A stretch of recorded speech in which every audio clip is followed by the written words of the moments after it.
Bismillahirrahmanirrahim. Assalamualaikum warahmatullahi wabarakatuh.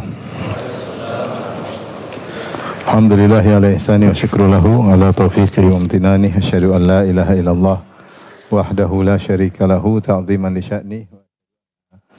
Muhammadan abduhu wa rasuluhu ila ridwani. Allahumma salli alaihi wa ala alihi wa ashabihi wa ikhwani. Hadirin dan hadirat yang dirahmati Allah Subhanahu wa taala, kita lanjutkan masih dalam adab-adab secara umum. Bab berikutnya bab istihbabi bayanil kalami wa idahihi lil mukhatab wa takririhi liyufham idza lam yafham illa bidzalik.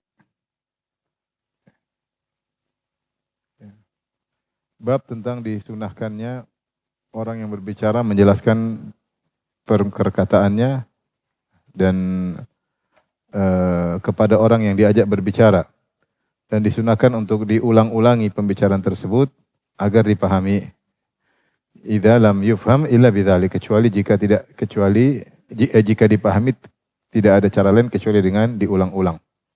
Yaitu Imam Nawawi ingin menyampaikan rahimahullahu taala bahwasanya di antara sunnah Nabi sallallahu alaihi wasallam kalau beliau berbicara beliau ulang-ulang sampai 3 kali. Kalau memang tidak dipahami kecuali dengan cara diulang-ulang.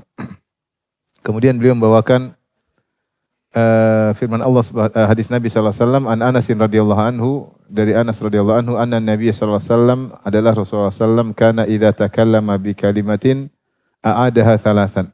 Adalah Nabi sallallahu alaihi wasallam kalau berbicara dengan suatu pembicaraan beliau mengulangi 3 kali hatta tufhama anhu, sampai dipahami dari beliau. Wa idza ata ala qaumin fasallama alaihim, jika Nabi mendatangi suatu kaum kemudian beliau mengucapkan salam kepada mereka, sallama alaihim salasan, maka Nabi mengucapkan salam kepada mereka 3 kali. Rawahul Bukhari, hadis riwayat Al-Imam Al-Bukhari. Ini diantara sunnah Nabi SAW, Nabi kalau berbicara terkadang diulang 3 kali, bukan selalu dalam pembicaraannya. Dan ini yang dipahami oleh Imam Nawawi, makanya beliau mengatakan disunahkan takririhi liyufham idza lam yufham illa bidzalik, dan disunahkan mengulangi 3 kali jika memang tidak dipahami kecuali dengan diulangi. Hal ini karena hadis-hadis Nabi yang lain menunjukkan Nabi tidak mengulang-ulangi. Namun sering Nabi ulang-ulang jika ada kondisi yang mengharuskan Nabi untuk mengulang-ulang pembicaraannya. Para ulama menyebutkan di antaranya banyak faedah Nabi mengulang-ulang. Misalnya karena jumlah yang banyak sehingga kadang perkataan pertama kurang jelas, maka Nabi ulangi 2 kali. Kemudian Nabi ulangi 3 kali.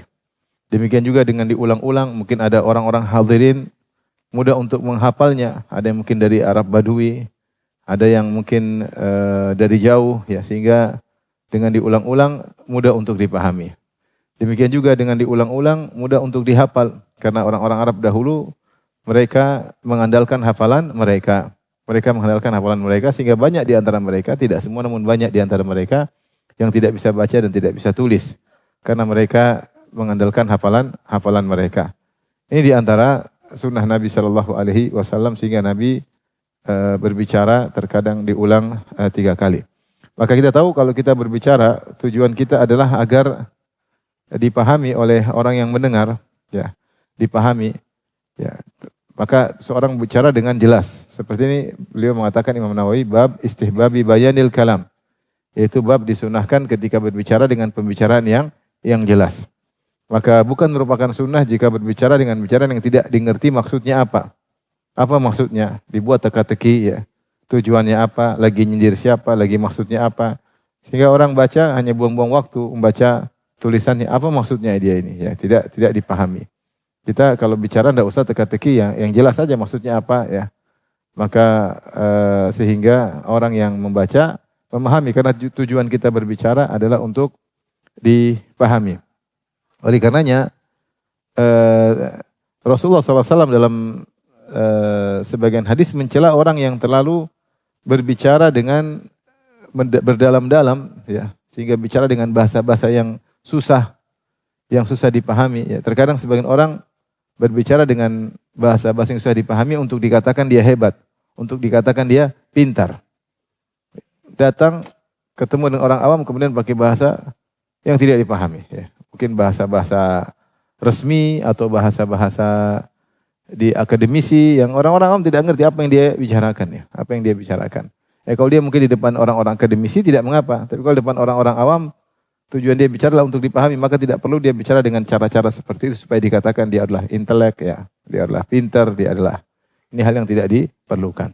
Demikian juga kalau di dalam dunia Arab, maka sebagian orang pandai berbahasa Arab. Kalau mereka lagi di depan orang awam, maka tidak perlu memfasih-fasihkan bahasanya sehingga datangkan kata-kata yang asing yang tidak biasa digunakan, maka orang-orang awam akan bingung apa maksud yang ucapannya, ya. Ini. Karena tujuan kita adalah membuat orang paham, bukan untuk agar kita dikatakan hebat, dikatakan jago, ya. Itu namanya riya ketika berbicara. Karena tujuan kita adalah memahamkan orang yang mendengar apa yang kita bicarakan.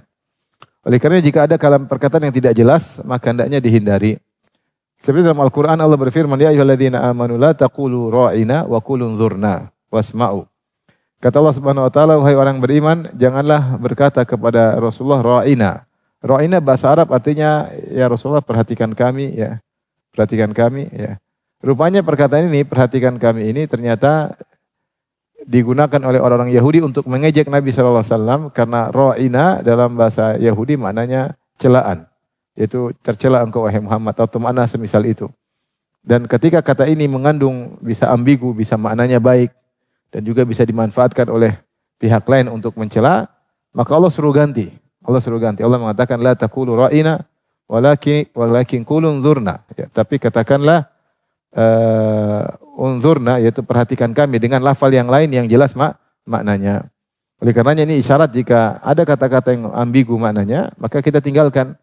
Kita pilih kata-kata yang jelas agar tidak disalahpahami. Kan tujuan kita orang berbicara adalah yang berbicara bisa paham apa yang kita ucapkan. Maka itu sangat penting bagi terutama para dai agar bicara dengan bahasa yang lugas, yang dipahami oleh masyarakat umum. Kecuali kalau dia sedang mungkin ceramah di akademisi, di orang-orang yang intelek, maka dia boleh pakai bahasa apa? Intelek. Tapi kalau bahasa orang awam, ngapain bahasa yang orang tidak paham, ya. Saya pernah ikut pengajian karena saya bukan intelek seperti mereka. Kemudian saya ditanya seorang bahasanya susah banget, ya. Ini orang-orang bahasa mahasiswa tapi mungkin tingkatan tinggi. Dia kasih mukadimah begini. Saya dengar. Setelah selesai, saya bilang, jamaah paham enggak? Kata mereka, enggak paham Ustaz. Saya juga enggak paham Pak Mas. Yang biasa-biasa aja. Karena saya enggak ngerti dia pakai bahasa-bahasa yang mungkin saya tidak biasa, ya. Saya kurang update bahasa-bahasa begitu, ya. Apalagi itu saya waktu sering masih di Arab Saudi, saya kadang-kadang enggak update. Ini maksudnya apa? Sampai kadang-kadang saya tanya. Dulu saya bingung, baper itu apa? Ya? Saya baru dengar. Waktu saya di Saudi ada yang bilang, Ustaz itu orang baper banget. Baper itu apa ya? Saya pikir bahasa baru. Ada yang bilang japri itu apa? Saya kadang-kadang enggak tahu dulu. Kadang saya udah ahli. Kelamaan di Indonesia. Dulu kan di Saudi jadi kadang bahasa gitu saya enggak ngerti, ya. Tidak update dengan bahasa-bahasa istilah baru, ya. Disebutkan ada seorang ahli nahwi.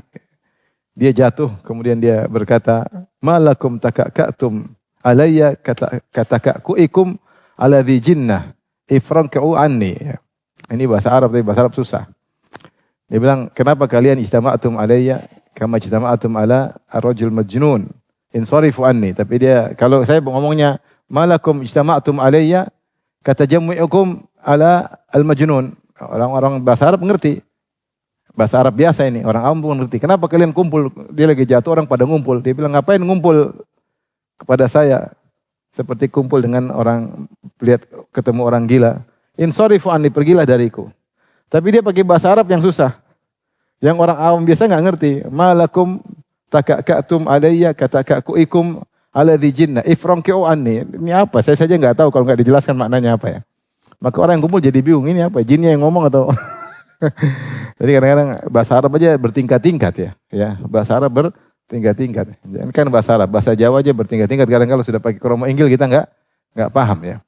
Oleh karenanya tujuan kita berbicara adalah untuk bukan dikatakan hebat, pandai memainkan bersilat lidah, enggak. Tapi kita tujuannya adalah agar orang yang diajak bicara bisa paham. Dan Rasulullah SAW utiya jawami'ul kalim. Rasulullah SAW diberi di antara keistimewaan beliau adalah diberikan jawami'ul kalim. Utiya jawami'ul kalim. Jawami'ul kalim maknanya adalah kalimat-kalimat yang singkat namun padat. Rasulullah SAW bicaranya sedikit namun padat. Dan ini salah satu keistimewaan Nabi tidak diberikan kepada Nabi-Nabi sebelumnya. Oleh karena kita dapati hadis-hadis Nabi SAW singkat namun maknanya dalam. Itu diantara keistimewaan Rasulullah SAW yang tidak diberikan kepada Nabi-Nabi sebelumnya. Dan ini mengkonsekuensikan terkadang Rasulullah SAW mengulang-ulang satu statement yang singkat tapi maknanya dalam. Rasulullah sampaikan berulang-ulang ya. Sesuai dengan kondisi para pendengar. Taib, jadi Allah berfirman, wa qulu linnasi husna, berkatalah kepada manusia dengan kata-kata yang baik. Di antara kata-kata yang baik adalah kata-kata yang dipahami. Kalau tidak paham kita ulang lagi. Kita ulang lagi agar mereka paham. Dan ini tentu sangat penting bagi para pengajar, bagi para pendidik, agar tujuan dia menyampaikan bukan yang penting materi selesai, tetapi bagaimana orang yang diajak bicara bisa paham apa yang dia sampaikan. Sampai Rasulullah terkadang ulang 3 kali. Di antara yang Rasulullah ulang 3 kali berdoa dalam hadis kata Ibnu Mas'ud radhiyallahu anhu, karena Nabi sallallahu alaihi wasallam idza da'a salasan, adalah kebiasaan Nabi kalau berdoa dia ulang 3 kali. Adapun kalau Nabi berdoa kepada Allah ulang 3 kali untuk menekankan permohonan beliau dan untuk menunjukkan kebutuhan beliau kepada Allah Subhanahu wa taala sehingga beliau ulang 3 kali. Adapun kalau bicara sama orang ulang 3 kali agar mereka paham.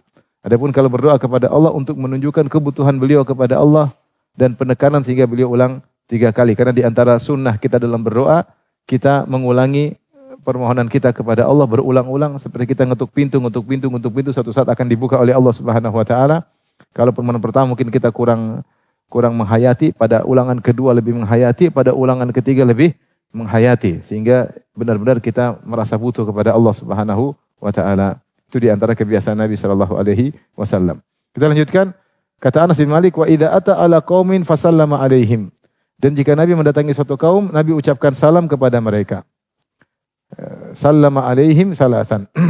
Dan Rasulullah mengucapkan salam kepada mereka 3 kali. Apa maksudnya Nabi mengucapkan salam 3 kali? Ada 2 tafsiran yang saya sempat baca. Tafsiran pertama, Nabi SAW mungkin yang hadir banyak, maka Rasulullah SAW salam 3 tempat sebelum sampai di majelis atau tempat beliau duduk misalnya. Beliau masuk, Assalamualaikum warahmatullahi wabarakatuh. Nanti masuk ke dalam lagi, mungkin ketemu lebih dekat lagi. Sebenarnya 1 kali sudah cukup. 1 kali sebenarnya sudah cukup. Tapi untuk mungkin supaya lebih sahabat lebih gembira, Rasulullah sampai tengah, Rasulullah ulang lagi.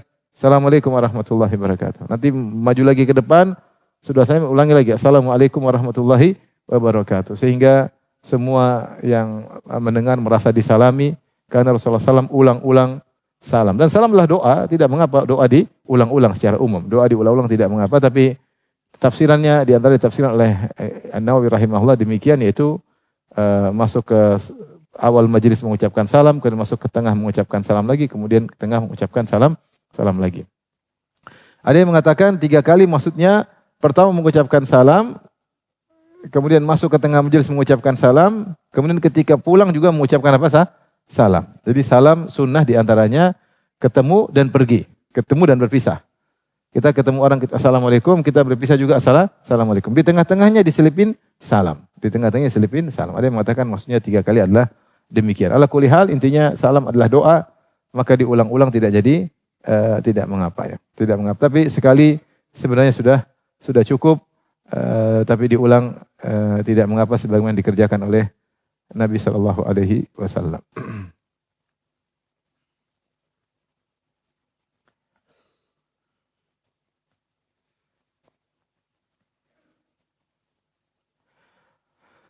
Baik, makanya datang dalam hadis Rasulullah SAW berbicara, hadis berikutnya, ya,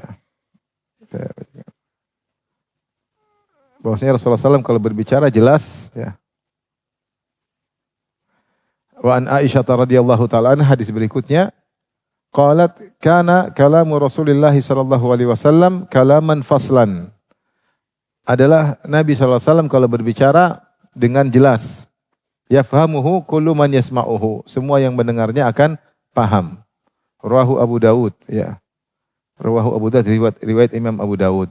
Adapun maknanya faslan yaitu mafsulan baina ajza'ihi wa wadhihan. Yaitu kalau Nabi ngomong tidak kalimatnya tidak nyambung-nyambung, jadi kalimat per kalimat, kata per kata jelas satu demi satu, tidak terlalu cepat sehingga saling menumpuk satu kata dengan kata yang lainnya. Tidak, ada Rasulullah berbicara kata demi kata sehingga orang yang mendengar mudah untuk memahami. Jadi Rasulullah SAW kalau bicara tidak cepat, ya, tidak cepat, tetapi satu persatu sehingga siapa yang mendengar perkataan Nabi akan mudah untuk memahami perkataan Nabi Shallallahu Alaihi Wasallam. Karena tujuan Nabi diturunkan oleh Allah Subhanahu Wa Taala adalah untuk menjelaskan kepada manusia. Litubayyana lin-nasi ma nuzila ilaihim, ya. Untuk engkau jelaskan kepada manusia Al-Qur'an yang diturunkan kepadamu, maka tugas Nabi adalah menjelaskan. Dan di antara konsekuensi dari penjelasan, Rasulullah SAW kalau berbicara tidak cepat-cepat, tapi kata demi kata sehingga siapapun yang mendengarnya bisa memahami perkataan Rasulullah SAW.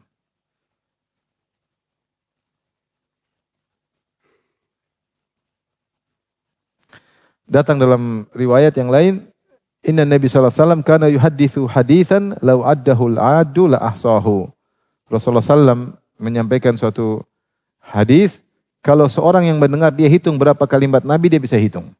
Berapa sih kata-kata Nabi yang Nabi ucapkan? Ini menunjukkan Rasulullah kalau ngomongnya pelan-pelan, ya. Karena Rasulullah mengatakan ballighu anni walau ayat, sampaikan dariku meskipun satu ayat atau satu dalil. Maka di antaranya Rasulullah SAW berbicara dengan pelan sehingga siapa yang mendengarnya bisa menghitung berapa kata-kata Nabi Shallallahu Alaihi Wasallam. Demikian juga Aisyah pernah berkata, Inna Rasulullah SAW lam yakun yasrudul haditha kasardikum. Rasulullah SAW kalau berbicara tidak seperti kalian, enggak. Kalau kita bicara banyak isinya enggak ada. Rasulullah SAW bicara sedikit tapi isinya banyak. Karena Rasulullah u'tiya jawami al-kalim. Diberikan kata-kata yang pendek namun maknanya tajam dan dalam. Dan itu seperti dalam hadis-hadis ya. Rasulullah mengatakan innamal a'malu binniyat. Amalan tergantung niat. Sedikit tapi kaedah. Rasulullah SAW mengatakan la dharar wa la dhirar. Tidak boleh beri mudarat kepada diri sendiri dan tidak boleh memberi mudarat kepada orang lain. Kalimat singkat tapi maknanya dalam. La ajra illa an hisbah. Tidak ada pahala kecuali diniatkan karena Allah Subhanahu wa taala. Rasulullah bersabda, min husni islamil mar'i tarkuhu ma la ya'ni. Di antara keelokan Islam seorang meninggalkan yang bukan urusannya. Banyak ya.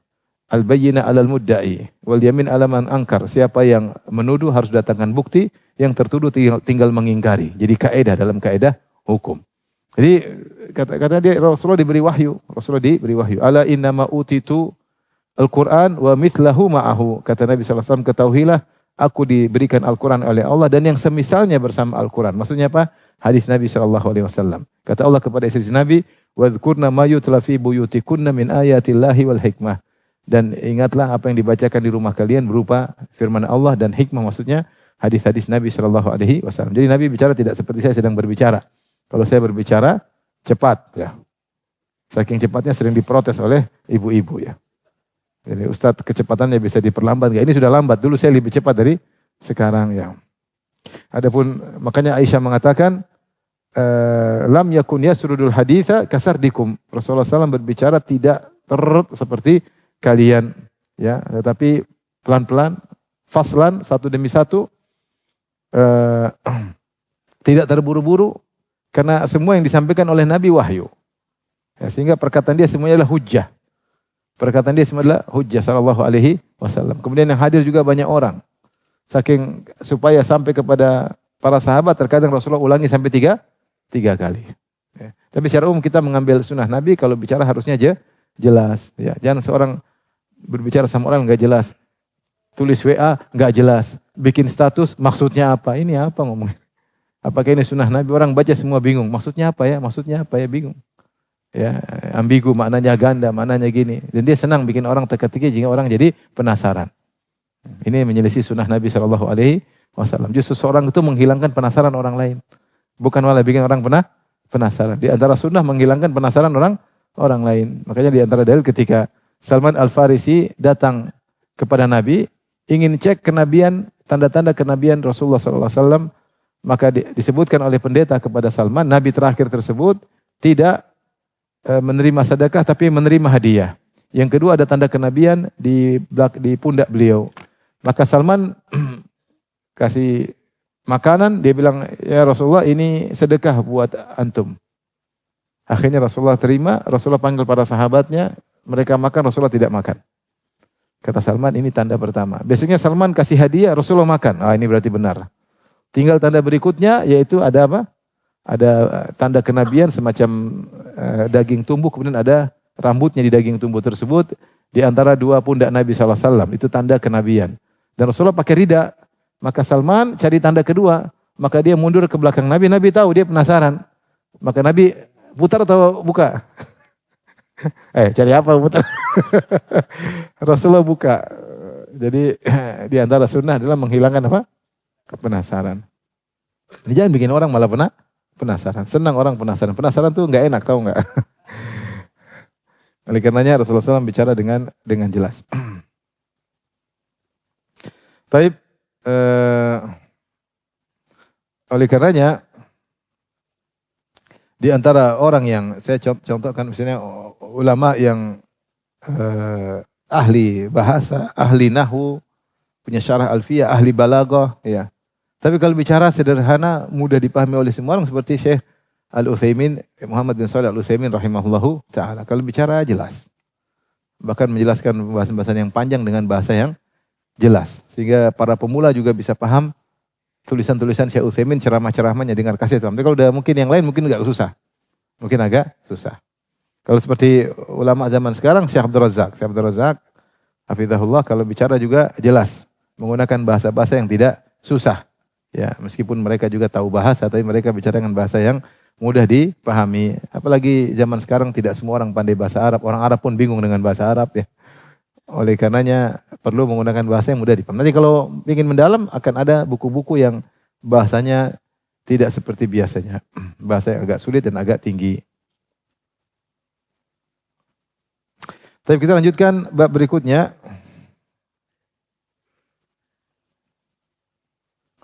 Bab isgha'i al-jalis li hadithi jalisihi alladhi laisa biharam. Bab menyuruh orang untuk atau perhatikan seorang yang sedang bermajelis, memperhatikan apa yang diucapkan oleh teman duduknya yang dibicarakan, alladzi laisa biharam, selama pembicaraannya bukan pembicaraan yang haram. Maksudnya disunahkan kalau kita lagi ngobrol, kita dengerin teman kita dengan baik, dia lagi bicara kita dengerin, di antara adab. Selama dia tidak ngomong yang haram. Kalau dia gibah ya udah kita cuek aja. Kalau dia bicara yang haram-haram kita cuekin. Tapi kalau dia ngomong tidak yang haram, kita berusaha untuk mendengarnya. Kemudian wastinsatil alim wal wa'id hadiri majlisihi. Dan seorang alim atau seorang pemberi nasihat menyuruh orang-orang yang hadir untuk diam supaya bisa mendengar perkataannya.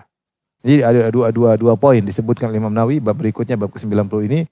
Bab seseorang menyimak apa yang dibicarakan oleh kawannya, kawan duduknya, kecuali kalau dia berbicara dengan konten yang haram. Kedua, orang alim atau pemberi nasihat boleh menyuruh audiens untuk dia mendengarkan apa yang dia sampaikan. Apa yang dia sampaikan. Tapi ini salah satu adab yang penting dan juga di zaman sekarang mulai dilupakan. Terutama ketika sekarang adanya gadget, adanya medsos. Sehingga betapa sering kita ngobrol sama orang, kemudian dia sambil lihat HP, kemudian dia tidak perhatian dengan apa yang kita bicarakan. Ini terjadi bahkan anak kepada bapak, bapak kepada anak, kawan terhadap kawan. Ya. Harusnya kalau anak kepada bapak harusnya lebih hormat. Bapaknya bicara, hendaknya dia apa? Dia letakkan HP dan dia, kalaupun harus berbicara, dia bilang, afwan sebentar saya jawab dulu. Sebentar saya lagi sibuk sebentar ya sambil nyambi ya. Dia minta maaf. Karena itu bukan adab. Karena itu bukan adab. Gimana kita ngobrol kemudian dia sambil asik, ya, padahal tidak darurat. Ya. Kalau darurat, nah, saya sambil gini ya, enggak apa-apa, kita ngerti. Itu bukan sesuatu yang terus menerus. Setiap orang punya kondisi darurat, kondisi tertentu yang kita bisa pahami. Adapun setiap bicara, kita bicara dia main HP, kita bicara dia main HP, berarti dia tidak hargai kita dong. Terus kita bicara buat apa bicara sama dia? Dia sendiri tidak perhatian. Makanya kalau kita bicara sama orang, dia tidak mau dengar kita, nggak usah bicara. Nggak usah bicara. Saya pernah bertemu dengan seorang, dia bilang, Ustadz afwan Ustadz, nanti kalau ketemu dengan beliau ini biasanya sambil HP tapi dia bisa dengar. Saya bilang ngomong kosong. Mana bisa dengar saya bicara? Memang hatinya ada dua. Ya, maja Allah rajul min qalbaini fi jawfi. Allah tidak menjadikan dalam hati orang jantungnya dua. Satu aja ya. Satu aja ya. Gimana saya bicara kemudian dia main sagian HP sambil jawab begini, konsen yang nggak bisa, konsentrasi tidak akan bisa terbagi dua. Dia pasti nangkap setengah, nangkap apa? Setengah. Kalau dia fokuskan ke saya, dia pasti bingung menjawab WA. Kalau dia fokuskan ke WA, dia pasti tidak fokus mendengar apa yang saya bicarakan. Apun nangkap dua-duanya nggak bisa.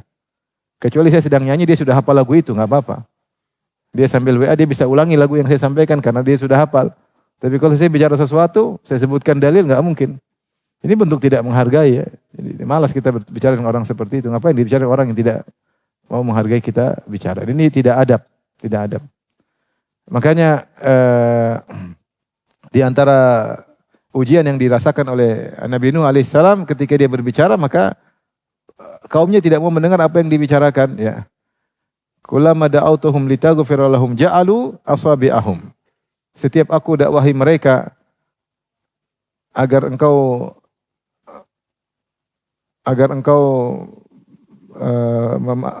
ya Allah maafkan mereka. Ja'alu asabi'ahum fi adhanihim. Maka mereka masukkan telinga mereka di jari mereka di telinga mereka. Ini di antara perbuatan kaum Nabi Nuh. Kalau Nabi Nuh mau ceramah, kata mereka silakan Nabi Nuh ya. Terus. Jadi Nabi Nuh bicara mereka begini. Bukan cuma itu, wastaghshaw thiyabahum, bahkan mereka tutup wajah mereka dengan kain supaya tidak melihat Nabi. Mereka tidak pergi tapi di situ. Sambil nutup telinga. Ya. Mereka tidak mau dengar, ya. Ya. Demikian juga orang Quraisy ketika Nabi menyampaikan ayat, kata mereka, la tasma'u li hadzal Qur'an walghaw fihi la'allakum taglibun. Jangan dengar Al-Qur'an. Allah sebut dalam Al-Qur'an bagaimana orang Quraisy ketika Nabi baca Al-Qur'an, jangan dengar, bikin gaduh, bikin heboh agar kita mendominasi suara Qur'an, bikin heboh. Ya, mereka tidak mau mendengar. Maka sunnahnya kalau teman kita bicaranya baik, kita menyimak. Makanya di antara nikmat yang Allah berikan, Allah sebutkan di surga adalah orang-orang yang berbicara dengan penuh semangat. Kata Allah, ikhwanan ala sururin mutaqabilin.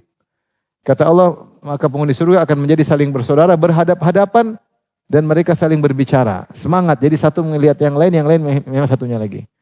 Bukan bicara sambil kepalanya miring ke kanan, miring ke kiri, lagi ngobrol dia main HP, enggak. Saling berhadapan, karena mereka ada merasa bahagia dengan pembicaraan ini. Ini di antara nikmat surga. Sehingga orang yang berbicara senang, yang mendengar juga senang, saling menimpali di antara mereka. Ini adab mulai hilang sekarang. Gara-gara gadget. Lagi bicara sama istri, kemudian istrinya, Abi ulang. Ulang. Coba yang satunya enggak begitu loh. Jengkel lah dia, jengkel. Ulang, gimana ulang? Makanya adab ini mulai hilang. Anak sama bapak kadang-kadang gitu. Saking dia punya teman apa main game atau tapi dia main sendiri. Enggak boleh. Ya. Nah, sudah. Kalau gitu udah. Anak satunya aja sini kamu pergi. Karena sudah tidak punya hormat kepada orang tua. Ini adab harus didoktrin kepada anak-anak, enggak boleh begitu. Abi lagi bicara, HP matiin, kamu enggak boleh, enggak sopan kayak gitu. Dia didoktrin. Karena mungkin mereka tidak mendapat pelajaran ini di sekolah dan mereka tidak pernah dapat teguran sehingga mereka anggap itu suatu normalisasi, suatu yang biasa. Padahal itu tidak biasa. Itu menyelisih sunnah Nabi Shallallahu Alaihi Wasallam. Maka yang diajarkan oleh Nabi kalau orang bicara mendengar. Makanya Rasulullah Allah mengatakan, la tusair khaddaka linnas. Jangan kau palingkan wajahmu dari orang lain. Bicara kita lihat, kita hormat, kita dengar ya. Kalau dia bicara ngawur, kecuali dia bicara ghibah dan namimah, cuek. Kita tinggalkan kalau perlu. Kalau kita bilang diam, kamu jangan bicara begitu ya. Makanya kalau khatib berbicara, kita berusaha dengar ya. Kecuali dia bicaranya ngaco ya, kita bicara sendiri tidak apa-apa. Seperti kata para ulama ketika sebagian ada umara zaman dahulu kalau sudah naik mimbar, maki-maki sahabat. Sudah enggak usah dengar, ngobrol sendiri. Daripada dengar dia maki sahabat, ngawur ini kacau gitu, bicara sendiri aja. Daripada dia bicara apa? Ngaco. Tapi kalau yang dibicarakan kebenaran kita harus dengar. Kalau enggak Jumat kita akan sia-sia. Baik. Kemudian yang kedua, Makanya ada riwayat dari Atha bin Abi Rabah, seorang alim tabi'i. Dia mengatakan inna rajula la yuhaddithuni bihaditsin ya fa ka'anni lam asma'hu faqad sami'tu qabla an yulad. Kata Atha bin Abi Rabah, sungguh seorang menyampaikan aku suatu pembicaraan, aku berdrama seakan-akan aku baru pertama kali mendengarnya. Padahal aku sudah dengar pembicaraan itu sebelum dia lahir. Saya sudah tahu ini, tapi saya pernah dengar. Supaya menyenangkan orang yang berbicara. Oke, di antara cerita yang disampaikan oleh Syekh Abdul Razak, hafizahullah, tentang Syekh Abdurrahman bin Nasir Sa'di. Syekh Sa'di, rahimahullahu ta'ala, jalan sama anaknya. Kemudian ketemu orang tersebut menyampaikan suatu kejadian. Syekh, ada kejadian begini. Syekh dengerin, kemudian Syekh komentar, kemudian jazakallah khair, kemudian pergi. Pergi ketemu lagi orang kedua. Zaman dulu belum ada WhatsApp dan yang lain. Orang sampai lagi, Syekh ada berita. Beritanya sama. Saya dengerin, ya. Ketemu lagi orang ketiga, bicara cerita yang sama. Saya dengerin lagi, seakan-akan dengar, buat dia senang karena nyampaikan suatu kabar yang mungkin dia sangka saya tidak tahu, padahal saya sudah dengar yang ketiga kali. Ini kalau kita, basi, udah. Udah tahu, ketinggalan zaman lu, lu telat mulu lu. Kirain apa? Buang-buang waktu gua aja. Tapi ternyata tidak demikian, ya, tidak demikian. Dan terkadang terjadi antara kita dengan orang tua kita. Orang tua kita kadang-kadang dia cerita sesuatu yang berulang-ulang. Ada tamu datang dia cerita. Dia cerita masa lalunya. Dulu Abi nggak punya apa-apa, gini dulu Abi begini, datang lagi cerita lagi. Kita bosan dengarnya, tapi ya udah ya. Gimana ya benar? Sekarang kita udah dengar. Ada anak yang kurang ajar, Bi, ulang-ulang terus, Bi. Hatinya langsung hancur. Terkadang guru kita ulang-ulang, ada cerita ulang, kita pura-pura dengar, ya kita pura-pura ketawa. Dia pengen bahagiakan kita, dia tidak tahu dia sudah cerita sama kita berulang-ulang. Ya, kadang kawan kita cerita ulang, dengerin aja, ya, senyum-senyum aja, menyenangkan kawan sehingga dia. Tapi kalau kau tidak ada cerita lain kah? itu aja ceritanya, udah bosan, udah dengar 7 kali dari kau, dia langsung daun kasihan. Jadi jaga perasaan orang. Lihat bagaimana Atha bin Abi Rabah, seorang alim, bukannya orang nggak sibuk, orang sibuk. Ya, sampai ahli masalah haji. Ketika dia hidup, orang tanya haji kepada Atha bin Abi Rabah. Sampai dia punya ditukumpul 2 jilid tentang fatwa-fatwa Atha bin Abi Rabah tentang haji. Orang penting. Sampai khalifah aja harus ketemu dia kalau ada masalah ya. Tapi ada orang cerita, dia dengar. Dia bilang seakan-akan saya baru dengar. Padahal saya sudah dengar cerita itu sebelum ini yang bercerita lahir. Udah tua dia.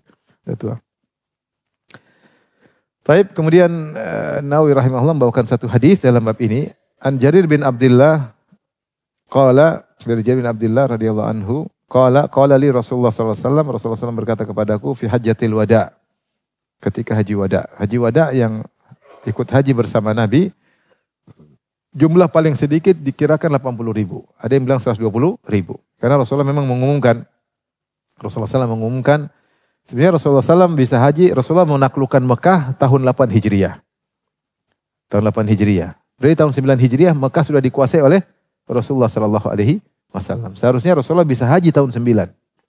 Tapi Rasulullah SAW tidak haji tahun 9, Rasulullah SAW kirim Abu Bakar untuk hajian tahun 9 Hijriah. Rasulullah baru haji pada tahun 10 Hijriah. Maka para ulama membahas kenapa Rasulullah tidak haji pada tahun 9 Hijriah. Padahal sudah berkesempatan untuk berhaji karena Mekah sudah dikuasai oleh kaum muslimin dengan adanya Fatu Makkah. Maka ulama menyebutkan beberapa sebab. Yang pertama di antaranya sebabnya Rasulullah SAW ketika itu tahun 9 Hijriah disebut Amul Wufud, yaitu banyak orang yang datang. Rasulullah lebih utamakan taklim. Jadi orang datang untuk belajar, ada yang masuk Islam, ada yang berhijrah. Rasulullah duduk sampai kalau kita pergi ke Raudhah ada namanya Ustuwanul Wufud. Itu tiang yang Rasulullah nongkrong di situ, duduk di situ agar menerima tamu. Karena banyak yang tanya-tanya masalah agama. Sehingga Rasulullah SAW mendahulukan untuk dakwah. Karena banyak tamu yang ingin tahu Islam, yang masuk Islam, yang baru masuk Islam. Sehingga beliau menunda haji beliau. Ini satu. Yang kedua menyatakan bahwasanya ketika itu kalau Rasulullah haji masih banyak orang musyrikin yang ikut hajian. Dan kalau orang musyrikin ikut haji bersama Rasulullah akan bikin kacau. Mereka punya manasik sendiri nanti. Ya, manasik syirik. Makanya Rasulullah SAW kirim Abu Bakar untuk menyampaikan pengumuman Allah yahujja ba'da hadzal am musyrik. Wala yatufanna bil baiti uryan. Setelah tahun ini, tahun depan enggak ada orang musyrik yang boleh haji lagi. Dan tidak ada orang yang tawaf telanjang bulat. Karena dahulu orang-orang musyrikin, mereka kalau tawaf, mereka punya bid'ah. Bid'ahnya yaitu harus pakai baju baru, tidak boleh pakai baju lama. Izar lama itu karena baju izar dan rida kalau sudah pernah pakai maksiat tidak pantas untuk dipakai untuk tawaf. Jadi mereka cuma dua solusi. Pertama, pakai baju baru atau pinjam baju dari orang-orang Quraisy, penduduk setempat, akamsi. Atau mereka telanjang. Terkadang karena mereka bilang baju ini tidak pantas. Kita sudah sering pakai maksiat. Ya, terkadang mereka pilih untuk apa? Telanjang. Jadi mereka biasa telanjang sambil tawaf. Niatnya baik. Tidak ingin tawaf dengan baju yang bekas maksiat. Maka kemudian orang musyrikin punya ritual-ritual seperti mereka ketika tawaf, mereka mengatakan labbaik Allahumma labbaik labbaik la syarika laka labbaik illa syarikan huwa lak tamliku wa malak. Ya Allah, tidak ada sekutu bagimu. Labbaik Allahumma labbaik. Ya Allah, kami penuhi panggilanmu ya Allah. Labbaik la syarika laka labbaik, tidak ada sekutu bagimu illa syarikan huwa lak, kecuali sekutu yang kau kuasai, yang kau izinkan kami untuk menyembahnya. Tamliku huwa malak, yaitu kecuali sembahan-sembahan yang di bawah kekuasaanmu, kau menguasainya dan dia tidak menguasai apa. Namun kau izinkan kami untuk menyembahnya. Maka ini talbiyah syirik. Maka Rasulullah tidak ingin ketika dia hajian akan terjadi demikian. Maka Rasulullah tidak mau haji tahun 9 Hijriyah, mengutus Abu Bakar untuk mensterilkan kota Mekah. Itu maksudnya. Kenapa Rasulullah tunda? Pendapat ketiga, ada yang mengatakan Rasulullah tidak mau haji karena bulan itu bukan bulan Dzulhijjah. Karena orang-orang Arab suka menambah-nambah bulan, ngurang-ngurangi bulan, tunda-tunda bulan. Allah sebut dalam surat At-Taubah, innaman nasi'u ziyadatun fil kufri yudhallu bihil ladzina kafaru yuhillunahu aman wa yuharrimunahu aman liwati iddata ma harramallah fa yuhillu ma ahallallah zuyyina lahum su'u amalihim. Orang-orang Arab dahulu mereka suka perang. Sementara di antara 12 bulan tersebut ada bulan-bulan haram. Bulan haram itu bulan yang mereka sepakati tidak boleh berperang karena orang Arab hobinya perang. Maka bulan yang tidak boleh perang itu Dzulqa'dah, Dzulhijjah, Muharram, salah tataliyah 3 bulan berturut-turut, kemudian Rajab. Bulan Rajab yang terpisah sendiri. Sehingga mereka ini kadang-kadang mereka ingin perang, mereka bilang bulan haramnya kita tunda satu deh. Ini bulan haramnya kita tunda. Dzulhijjahnya kita tunda, atau kita tambah 1 bulan buat perang karena mereka hobi perang. Makanya Rajab kadang mereka geser ke depan ke belakang sehingga tatanan bulan berubah-ubah. Sehingga ketika tahun 9 Hijriah tatanan bulan masih belum rapi karena ada orang Arab yang suka menambah, mengurangi, menggeser bulan Dzulhijjah ke bulan yang lain yang mereka tidak geser biasanya Muharram, tapi Dzulqa'dah, Dzulhijjah mereka bisa geser. Kalau mereka pengen perang, sudah hajinya nanti aja bulan depan. Kita perang aja dulu sekarang. Jadi ditunda. Maka kenapa Nabi tidak mau haji pada tahun 9 Hijriah? Disebut sebagian ulama karena bulannya belum normal. Nah, ketika pada tahun 10 Hijriah, Nabi di padang ketika haji Nabi mengatakan inna zamana qad istadara kahayatihi yauma khalaqas samawati wal ard. Sungguhnya zaman telah kembali normal sebagaimana sedia kala Allah ketika menciptakan langit dan bumi. Maksudnya Dzulhijjah pada tempatnya, Dzulqa'dah pada tempatnya. Itu terjadi pada tahun 10 Hijriah. Maka Rasulullah SAW haji pada tahun 10 karena Dzulhijjah pada tempatnya. Paham atau tidak nih? Atau saya harus ulang 3 kali? Diulang 3 kali. Jadi itulah sebabnya Rasulullah SAW haji. Maka Rasulullah ketika haji, Rasulullah SAW mengumumkan, beri pengumuman bahwasanya dia akan haji. Maka semua orang berkumpul. Kata Jabir bin Abdullah, saya lihat ke depan lautan manusia, ke sebelah kanan lautan manusia, sebelah kiri, seluruh diliputi dengan manusia. Rasulullah sengaja naik onta. Ada yang mengatakan selain karena mudah, Rasulullah juga sudah berusia 62 ketika itu atau 63 menjelang 63. Kemudian juga Rasulullah 63 tahun dan Rasulullah SAW juga jadi pusat perhatian. Sehingga Rasulullah jalan di tengah, semua orang mengikutinya. Semuanya ingin mengikuti sunnah Rasulullah SAW. Rasulullah mengatakan, khudhu anni manasikakum. Ambillah dariku tata cara haji kalian. La'alila alqakum ba'da amikum hadha. Bisa jadi aku tidak bisa bertemu dengan kalian tahun depan. Jadi semua orang fokus lihat Rasulullah SAW. Maka karena itu manusia sangat banyak. Minimal 80 ribu. Ada yang bilang 120 ribu. Ada yang mengatakan lebih daripada itu. Khilaf di kalangan para ulama jumlah kaum muslimin ketika itu. Maka kadang-kadang Rasulullah bicara tidak terdengar. Maka Rasulullah SAW suruh Jabir bin Abdullah. Rasulullah berkata dalam ketika haji wada, istansitin nas, suruh orang diam, suruh mereka diam. Karena Rasulullah yang menyampaikan sesuatu yang penting. Kemudian ketika mereka diam, Rasulullah berkata sallallahu alaihi wasallam, "La tarji'u ba'di kuffara yadribu ba'dukum riqaba ba'd." Janganlah setelah ini kalian kembali kufur, kalian saling membunuh satu di antara lainnya dengan memotong leher satu dengan yang lainnya. Maka ini di antara dalil bahwasanya seorang pembicara atau seorang pengajar boleh menyuruh audiens untuk diam. Jika ada maslahat di balik itu, misalnya ribut, tolong. Kalau mau ceramah di belakang. Atau mau sini maju gantian ceramah. Misalnya. Ini boleh saja. Karena dia berbicara untuk kemaslahatan. Jika ada yang mengganggu, dia boleh negur. Supaya tidak mengganggu kemaslahatan yang ada. Dia punya hak untuk itu. Dan ini juga sunnah Nabi SAW. Namun seperti saya katakan tadi, Imam Nawawi mengatakan syaratnya jika konten yang dibicarakan bukan konten yang haram. Adapun kalau orang berbicara, kita bicara sendiri. Enggak usah kita urusin dia ngomong apa. Karena daripada kita dengar yang haram, kita dapat dosa. Mending kita ngobrol sendiri sehingga kita tidak berdosa karena mendengar perkara-perkara haram yang dia bicarakan. Di sini maksudnya la tarji'u ba'di kuffara, janganlah kalian kembali kufur setelahku. Maksudnya kufur asghar karena membunuh bukanlah kekufuran yang mengeluarkan seorang dari Islam. Tetapi ketika disebut kufur, maka dia merupakan dosa besar. Disebut kufur asghar, membunuh adalah kufur kecil, tetapi tidak sampai membuat seorang murtad. Beda dengan kesyirikan. Tetapi itu merupakan dosa besar. Bagaimana seorang muslim kemudian saling membunuh. Ini perkara yang diingatkan oleh Nabi SAW. Dan kita selalu ingat, jangan sampai kita meninggal dalam kondisi menumpahkan darah orang lain, baik secara langsung maupun secara tidak langsung. Jangan jadi provokator, jangan ikut terprovokasi, jangan ikut membuat api bergejolak ketika terjadi fitnah. Kalau ada fitnah kita masuk rumah kunci pintu, urus istri, urus anak, jangan ikut-ikutan. Karena kalau kita ikut berbicara, ikut memanas-manasi, provokasi, ada yang meninggal satu, kita akan bermasalah pada hari kiamat. Dan Rasulullah mengatakan awwalu ma yuqda bainan nas fid dima. Yang pertama kalau sidang pada hari kiamat kelak urusan darah. Urusan duit belakangan. Yang pertama urusan apa? Darah. Maka sudah terjadi berulang-ulang, terjadi keributan, akhirnya ada yang meninggal, ada yang sengaja atau tidak sengaja. Maka jangan sampai kita ikut-ikutan hal tersebut, karena Rasulullah melarang ketika haji wada. Jangan sampai kalian pulang, kalian ternyata saling bunuh satu dengan yang lainnya. Demikian wabillahi taufiq. Assalamualaikum warahmatullahi wabarakatuh.